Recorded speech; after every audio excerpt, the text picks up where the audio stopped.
Who knows this verse? Devi Esha Gunamahi. If you know this verse, please raise your hand.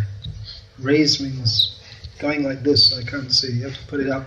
Alright, well, all devotees should know this verse. Of course, learning it, we say we know it, but of course to really know it, if we really knew it, then we'd really follow it.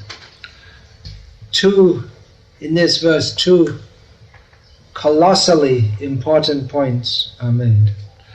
One is that Maya is very difficult to overcome. We all have experience of this. Maya is very difficult to overcome. Who would corroborate that by their personal experience? Agree, you could say, simply. The little boy is not putting his hand up. He's not experienced.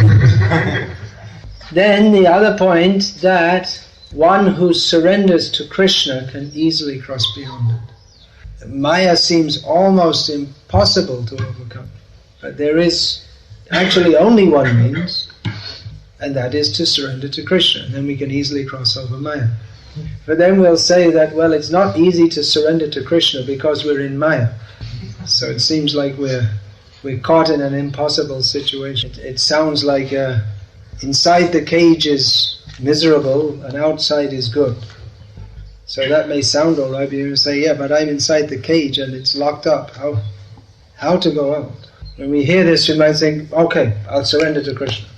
But then we find out that it's not so easy to surrender. Srila Prabhupada often said that we can surrender to Krishna in a moment, but we don't do so due to our attachment to Maya. So, how to surrender to Krishna? Well, there is a process of surrender by which we can gradually become free. Our surrender begins with the vow or the determination, what's the word? Sankalpa? Where's Gadadhar? What's the word for sankalpa? Determination, vow, something like that. With the taking the decision that now I will follow the path of Krishna consciousness. The process, actually we find Bhagavad Gita, chapter 18, text 66 is another well-known verse of Bhagavad Gita. In this verse we read today, Lord Krishna says, Mam eva ye prapadyante. He refers to those who prapadyante, they surrender to me. We find the word surrender coming in another important verse of Bhagavad Gita. When Lord Krishna says, Mam ekam sharanam raja, Srila Prabhupada translates this as surrender unto me. Now there are different verbs here. One is, or two different words. One is prapadyante, prapatti, surrender. And sharan it actually means shelter. So sharanam raja, go to my shelter. So that it's taking shelter, that means to surrender to Krishna. To be protected by Krishna, we have to take shelter of Krishna. Just like in the modern age, there's the idea of women's liberation. Women should be free to do whatever they like. But there's also in traditional culture in the West, and also and very strongly in traditional Vedic culture, that women should be protected. But you can't have both. You can't have independence and protection. If you think, I'll go out alone at night, and well, then how can you be protected? You have to be sheltered, you have to be subservient. You have to surrender your independence.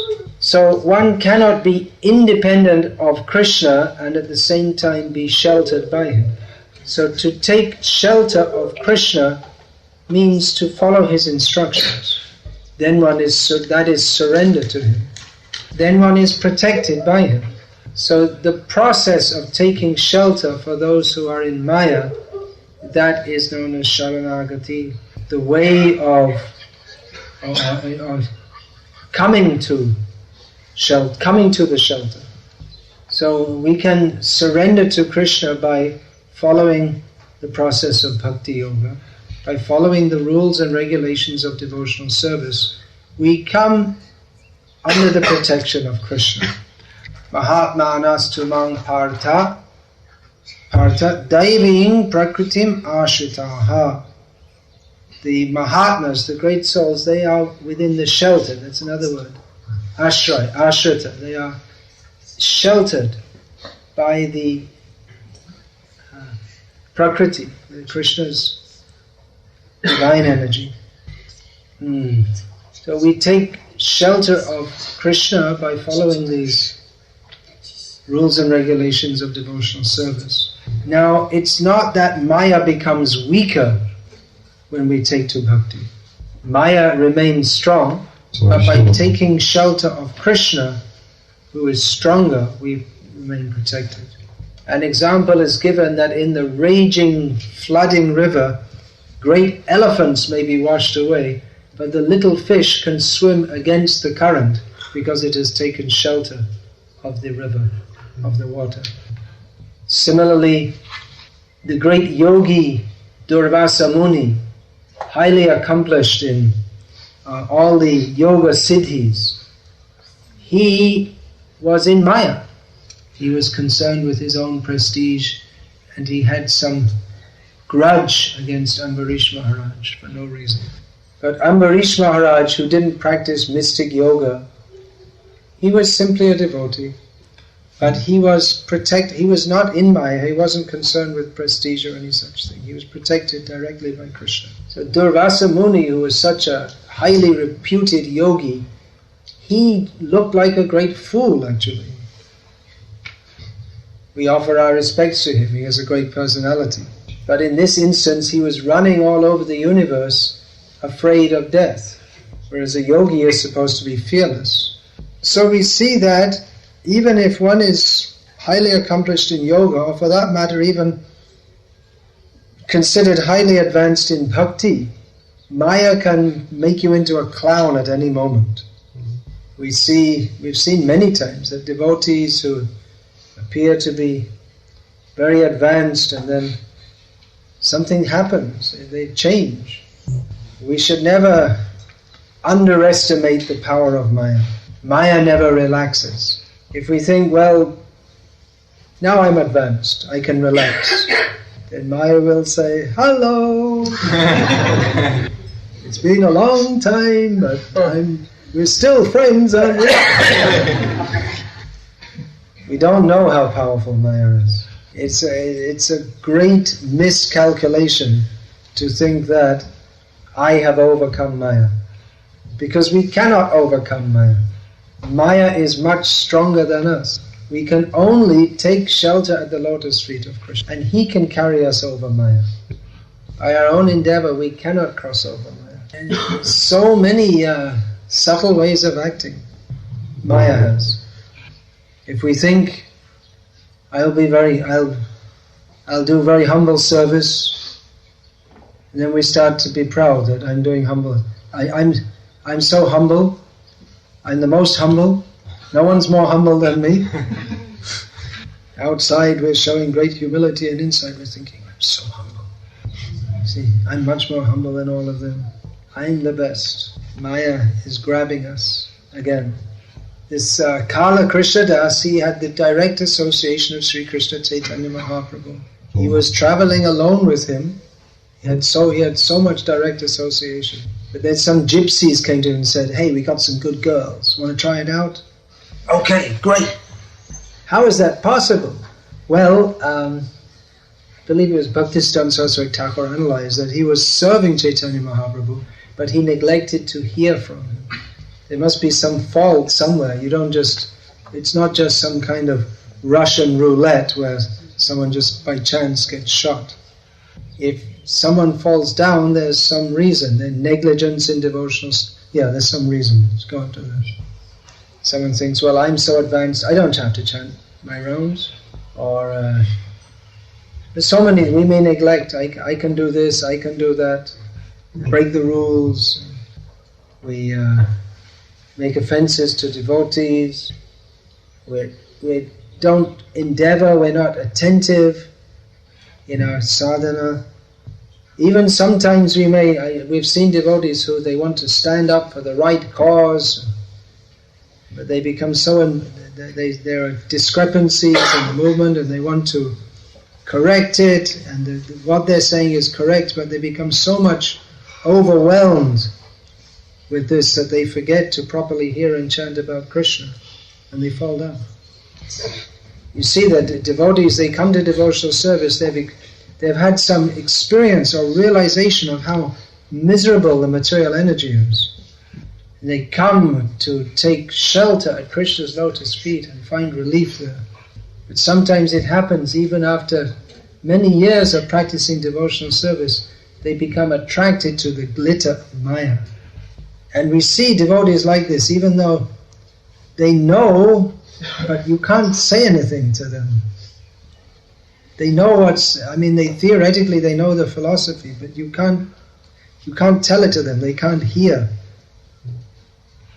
They become closed off, they can't hear from anyone. They become reckless. Reckless means they have no care. There's no complete lack of caution. It's something like driving, at 180 kilometers an hour without looking, without even properly looking at the road. With vastly overconfident that I can do whatever, and grossly overestimate their own strength and underestimate that of Maya. So we can see that sometimes you see this in devotees like a diseased condition. They're like flies rushing into the fire. It doesn't make any sense why a fly should enter the fire.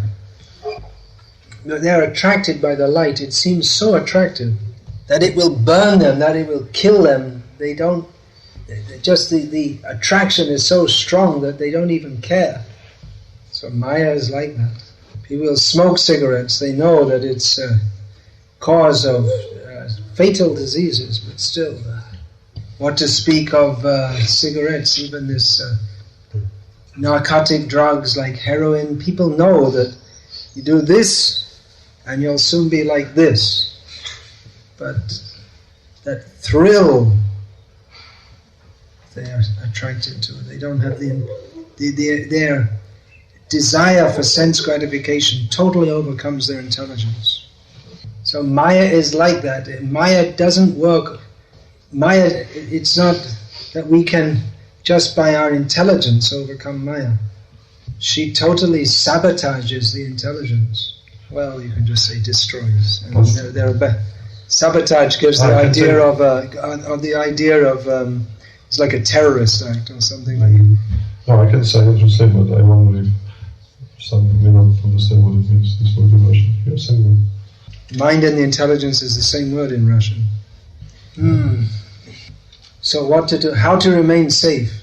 If we hear all this, we should become very afraid. Now I'm trying to go forward in bhakti, but Maya can just come in like some virus, like cancer. One day you go to the doctor and say, I got this pain and it just won't go away. And say, well, you got cancer, you'll be dead in 2 weeks. It's nice knowing you. See you later. Actually, the doctors don't say that. They say, no, we'll give you some treatment, it'll only cost you all your life savings. And they'll get all the money out of you, and then they'll let you die. So what to do? We should be afraid. How can we be free from Maya? Well, that's the answer. Be afraid.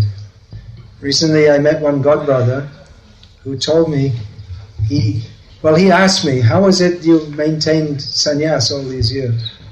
So I thought about it and I gave some answer. The conclusion is that the mercy of Srila Prabhupada, which is absolutely a fact. But I'm not going to explore that now. I'm going to go onto what he said, because we're talking about fear of Maya. So he told me, I asked different sannyasis this, and Jayadvaita Swami gave the reply, because I'm scared to hell of Maya. Devotee is free from fear. Vajahure mana shinandanandana abhaya charanara vindare. Devotee is free from fear because he's situated at the fearless lotus feet of Krishna.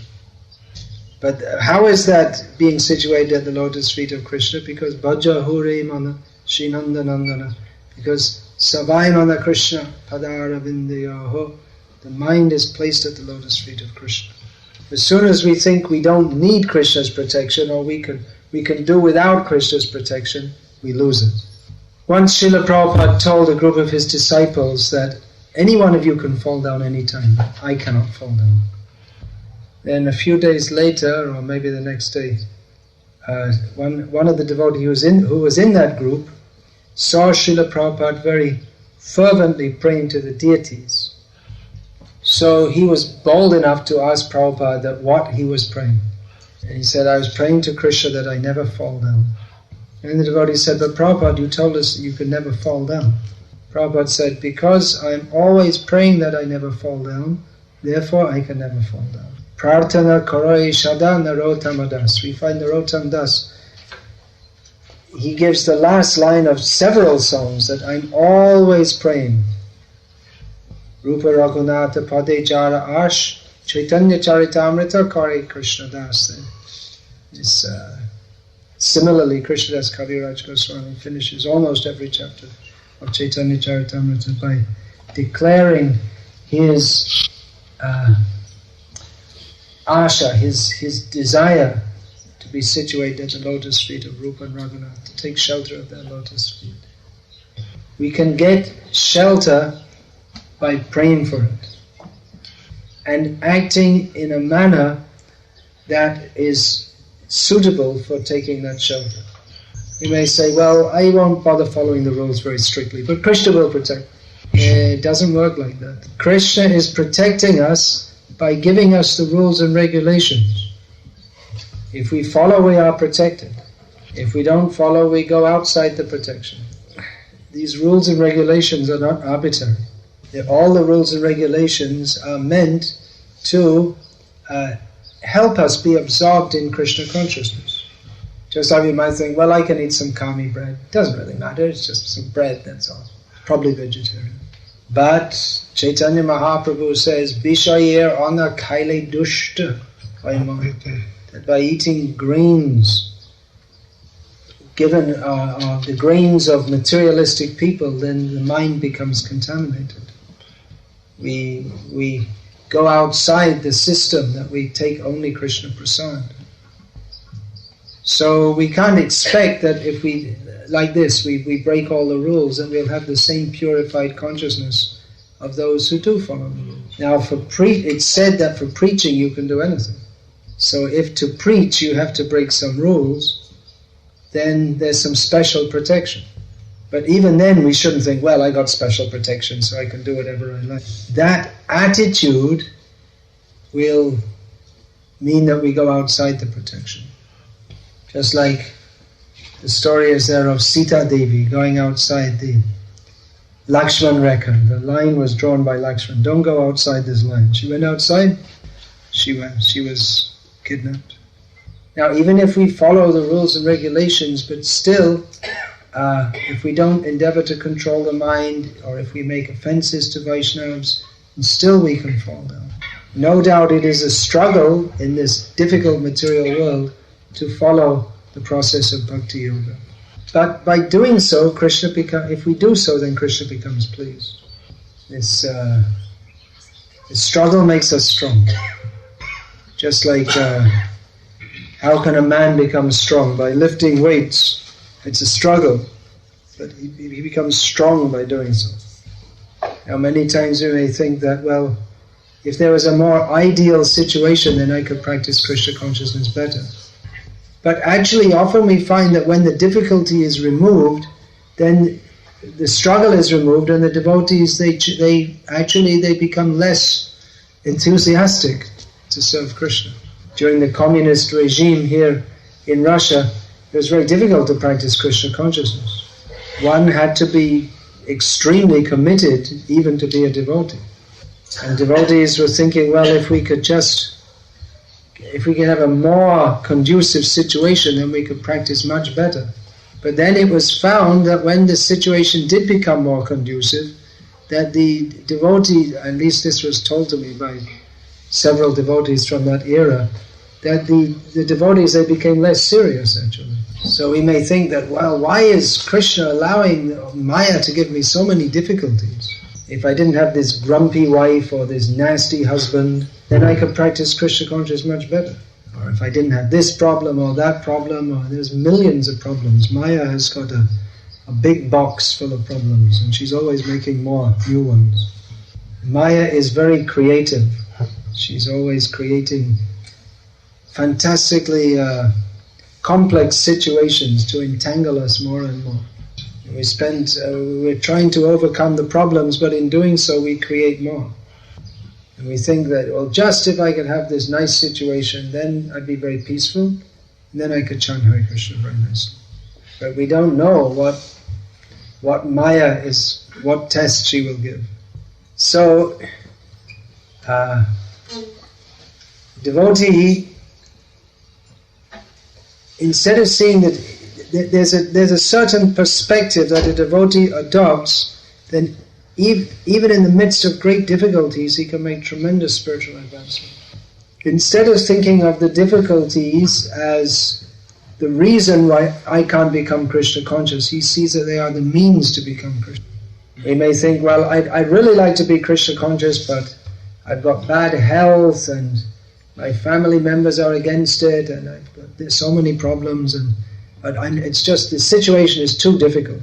I'd like to be Krishna conscious, but the whole situation is against me. Instead of thinking like that, if we think that, well, I'll practice my Krishna consciousness despite the situation, I'll do it the best I can in this circumstance. And Krishna will appreciate that sincere endeavor. There is one verse in this regard that Srila Prabhupada says should be the guide of all devotees. Tattenu kampan susamikshamarano Bhunjana evatna kritang vipakam vidvagva pubhye vidathan namaste jiveta yo muktipade saddaya bhag. Which means that one who prays to the Lord, that despite...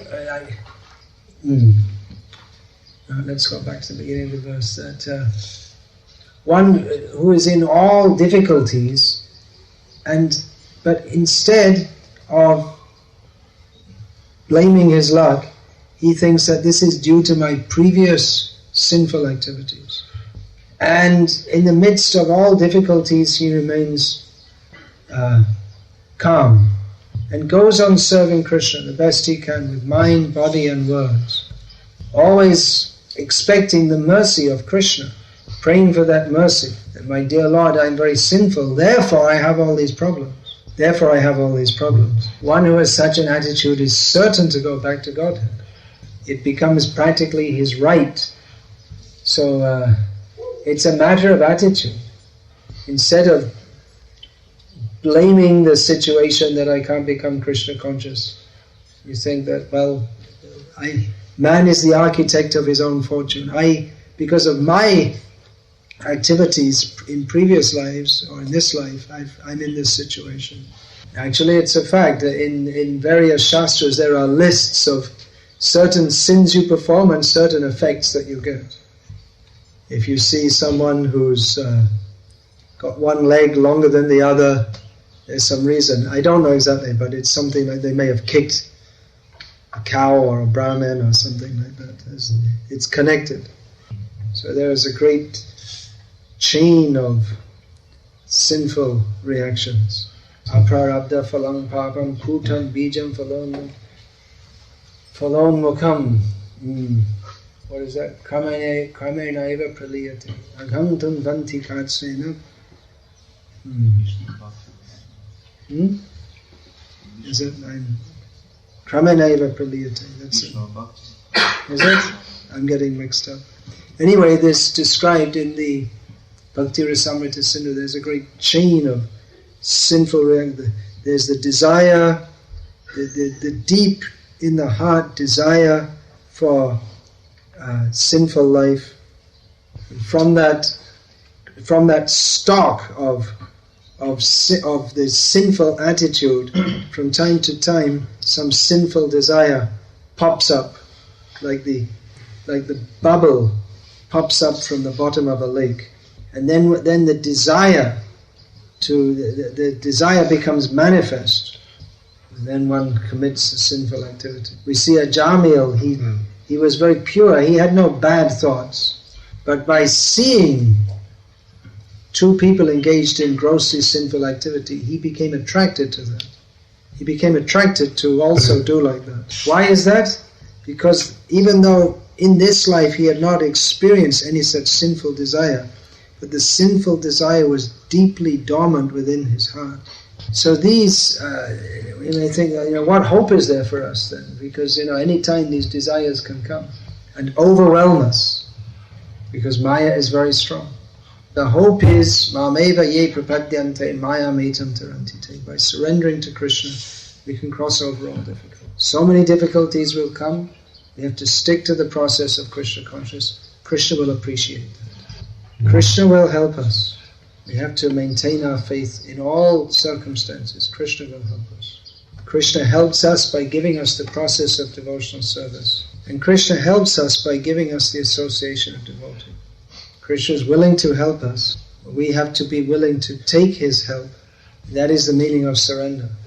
Surrender means to be willing to take Krishna's help, without which we are helpless. And surrender means we have to be willing to take Krishna's help on Krishna's terms and conditions. Not that we'll invent our own terms and I'll surrender, but in my own way. There's no own way. There's Krishna's way. We are the servant. He is the master. Are there any questions about this? You can pass the mic. We're always being tested by Maya at every moment. Maya is always saying hello. It's when we start to listen that we are in danger. Suddenly the devotee looks at the material world and he sees that there is a vast ocean of forgetfulness of Krishna.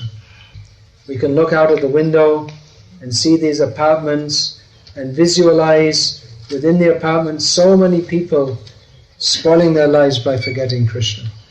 We could also look and think that, there are so many people they're enjoying themselves in a way that I'm not. They don't have to get up early in the morning. They don't have all these rules about eating. They can eat whatever they like. They have their friends. They go and they're drinking friends. So we see the same thing, but with a different outlook.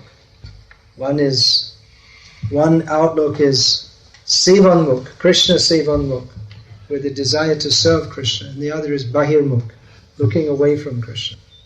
Give the mic. By following the process, that is taking shelter. Although we should be hesitant to call ourselves a devotee. Better to say that we're taking shelter of Krishna's devotees. The devotee is an exalted position. Conventionally we say, I am a devotee. And from the conventional perspective, we may be a devotee. What could we say? I'm a devotee. I follow the rules and regulations, but my mind isn't. Bhaja Hure Mana Srinanda Nandana.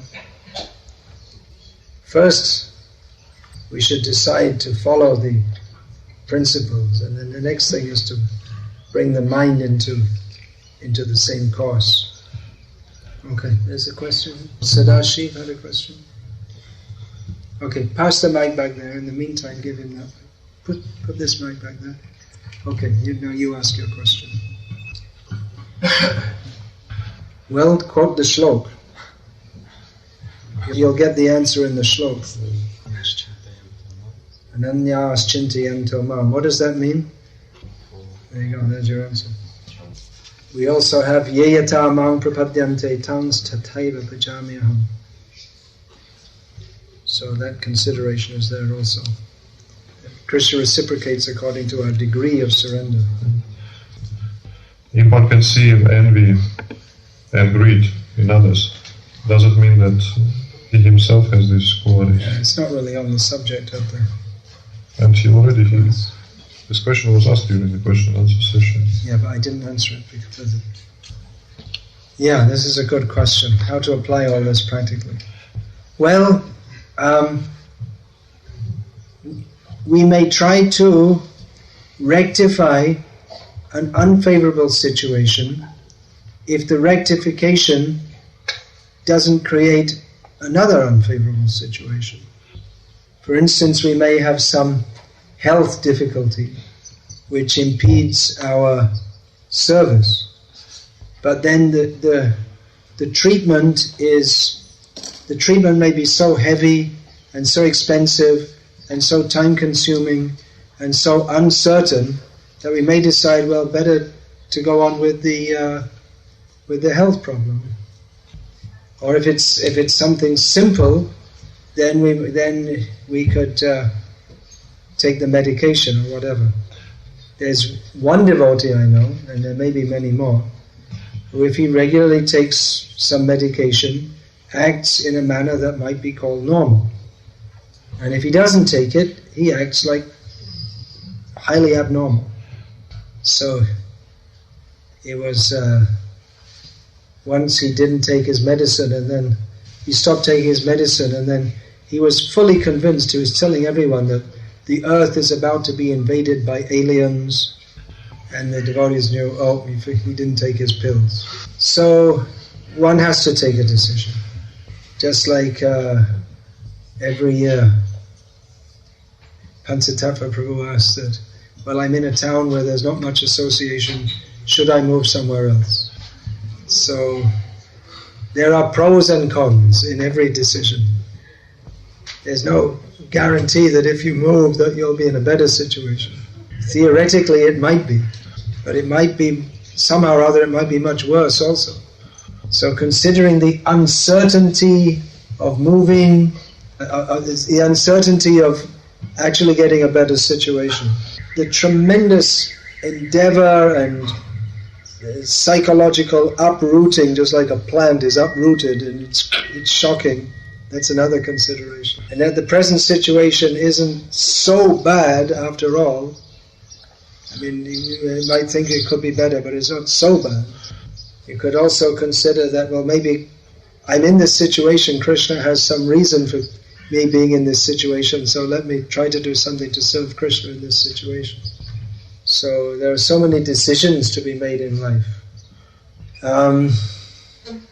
And decision means that the more decisions you make, the more mistakes you'll make, because you can never tell what's going to happen in future exactly. Hitler was a brilliant general, but he should have learned from Napoleon's mistake not to attack Russia. But he got overconfident. He was smashing Denmark, Norway, and even France and Poland, which are big countries. Poland. So he got overconfident. So the only thing history teaches us is that we never learn from history. Therefore, in making decisions, it's wise to consult others. But we can't expect others to make decisions for us. In some cases, yes. Decisions are made for the child by the parents. But some level of personal responsibility is required in adults. Actually, the modern idea is that we should all have freedom, but modern society gives too much freedom. In Vedic society recognizes that the majority of the population are Shudras, which means they're not very responsible. They don't know what's best for them, therefore they should be kept under control. And most people would be better, now we're talking on the material platform, if they were just employed and they were taken care of, and they didn't have to make so many different life decisions for themselves. In traditional cultures, people don't choose their own spouse because they're considered too immature and irresponsible to do so. They find so many people, they just don't know what to do. And then even they ask people's advice, but they still don't, they remain undecided. Such people they require that you do this, you do this, you do this. But in the modern life, they're not obliged to, so even if you tell them, they won't follow, and they remain their whole life hanging in the air. This question, if you see greed and envy in others, is it because it's in yourself? Well, maybe the person who's asking the question can give the answer himself. There's a theory that if you ever see any fault in others, it means actually it's in yourself. But that's not necessarily true. That's just some kind of psychological theory that to have some kind of utopian idea that no one should criticize anyone else. So then, don't be judgmental, this is said. You shouldn't judge anyone. And then, the murderer is brought to the court and the judge says, well, I don't want to judge you. Actually, this insane idea that we shouldn't judge anyone has overtaken the judge courts in the Western countries. So that you can literally get away with murder by saying that, actually I had a rough childhood, and so I'm psychologically disturbed. In England, one woman, she fed her husband sedatives, then she sharpened the kitchen knife and slit his throat and killed him. And in the court she said, well, he was always beating me. There's no evidence of that. The neighbors had never heard any sounds like that. His previous wife, because he was divorced, he said, well, he never beat me. But she pleaded that, I was so disturbed from him beating me, and she got away. So this absurd idea that you should not judge anyone, then we're just animals. If there's no discrimination. Of course, we should know our position also. We should work more on our own purification than trying to purify everyone else. But we have to discriminate between good association and bad association. Sometimes junior devotees are bewildered because they don't know how to discriminate between good association and bad association. Someone who's a senior devotee, they've been initiated for 20 years, a Brahmin initiated, and they say, well, you don't have to follow very much. You can watch TV as much as you like, and you don't have to chant all your rounds if you don't feel like it. And then, well, he's very senior, he must be right. But one who can understand clearly knows that he's talking nonsense, he's in Maya. And because he's envious of you, he wants you to be in Maya also. He doesn't want that you should practice Krishna consciousness nicely. That means he's envious. Let's be clear about it. And instead of saying, oh, he's very senior, very wonderful. Maybe senior, may have done good service in the past, and we can respect that. But nonsense is nonsense, whoever says it. No one has a license to talk nonsense. Even if you're a guru, you just can't say whatever you like. In fact, the qualification to be a guru is that you only speak according to Guru, Sadhu and Shastra. So, there's guru by institutional appointment. One may be a guru by institutional appointment. An institution needs some kind of systems, and a system can never be perfect. But one has to be intelligent enough to see that the symptom of a guru is given in Shastra is not that he has some institutional appointment, but that he speaks and acts according to Guru Sadhu. We should not be lazy in this regard and think that someone's got the institutional imprimatur or the rubber stamp or the permission or whatever, authorization to act as a guru. Therefore, they must be a guru. Having said that, I'll finish and distribute prasad, then you can all have a little break and come for the next seminar. So thank you all for listening. I know that many of these topics, it requires some effort even to listen. It requires us to apply our intelligence to absorb this. But I pray that Srila Prabhupada can make me an instrument to help yourself and yourselves and myself in understanding better the process of Krishna consciousness, so that we can apply ourselves to it better and be benefited in progress on the path back to Krishna. Hare Krishna.